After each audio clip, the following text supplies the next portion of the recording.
আমার আবারও একটা দুষ্টু মিষ্টি মিনি ব্লগে অনেক অনেক ওয়েলকাম। তো প্রত্যেক বছরের মতন আমার মা এই বছরে বিপত্তারিণী পুজোর জন্য আয়োজন করে নিচ্ছিল। দুব্বগুলো খুব ভালো করে বাছাই করে নিয়েছিল, তারপরে আমি ডোরগুলো বানিয়ে দিলাম প্রত্যেক বছরের মতো। তো দেখো আমি ডোরগুলো বানাচ্ছি কেমন করে। তো এক একটা করে আমি খুব ভালো করে গিট দিয়ে দিচ্ছিলাম ডোরগুলোতে, তারপরে দুব্বগুলোও অ্যাড করে দিলাম ডোরের সাথে। তারপর এদিকে আমার ডোরগুলো কমপ্লিট করা হয়ে গেল। তো তোমরা কারা কারা এই বিপত্তারিণী পুজো করো অবশ্যই কিন্তু কমেন্ট করে জানিও।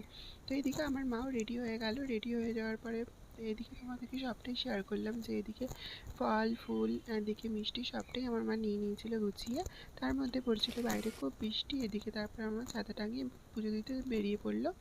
বেরিয়ে যাওয়ার পরে তোমাদেরকে সেটাও শেয়ার করলাম। 1 ঘন্টা পরে পুজো দিয়ে মা চলে এলো।